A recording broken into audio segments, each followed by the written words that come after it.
వంగవీటి మోహన్ రంగా, జోహార్ వంగవీటి మోహన్ రంగా, జోహార్ VM Ranga, జోహార్ VM Ranga.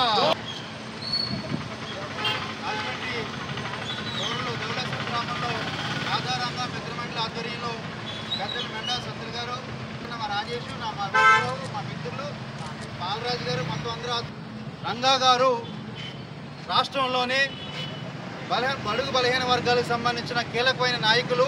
కొంతమంది దుష్టశక్తుల కారణంగా ఆయన అమరులయ్యారు. అయినప్పటికీ కూడా ఆయన ఏ ఆశయంతో పనిచేశారో ఆయన స్ఫూర్తి ఆశయాలను మేమందరం కూడా కొనసాగించడానికి ధవళేశ్వరం నుంచి కూడా సిద్ధంగా ఉన్నాము.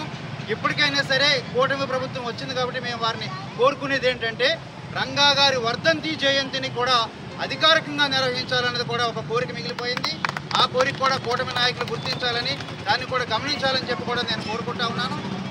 యువతరం అందరూ కూడా రంగా గారు బడుగు బలహీన వర్గాల కోసం ఏ ఆశయంతో పనిచేశారో వారి ఆశయానికి వారి ఆత్మ శాంతించాలి అంటే ప్రతి ఒక్కరికి కూడా, ప్రతి కుటుంబంలో కూడా అర్హులైన వాళ్ళందరికీ కూడా పథకాలు అందే విధంగా మీరు ప్రయత్నం చేయాలి. కాపులు, తెలగ, బలిజ రాష్ట్రంలో ఏ మూల ఉన్నా సరే మనం అందరం ఒక్కటే కాబట్టి ఇప్పటికే అమరావతి మీద జెండా ఎగరేసిన కాపు సంఘాల నాయకులు రాబోయే రోజుల్లో కూడా పూర్తి స్థాయిలో అధికారంలోకి వచ్చే విధంగా ప్రయత్నం చేయాలని, మీ అందరి సహాయ సహకారాలు ఉండాలని చెప్పి కోరుతూ ఈ కార్యక్రమం ఇంత ఘనంగా నిర్వహించిన రాగారంగా మిత్రమండలి వారికి, రంగా అభిమానుల వారికి, కాపు, తెలగ, బలిజ నాయకులకి వీళ్ళందరికీ కూడా పేరు పేరున ధన్యవాదాలు తెలియజేసుకుంటా ఉన్నాం. రాబోయే రోజుల్లో ఈ కార్యక్రమాన్ని మరింత రంగవంగ వైభవంగా తెలియజేసుకుంటూ జేటీ రామారావు, వంగవీటి మోహన్ రంగా అభిమాని.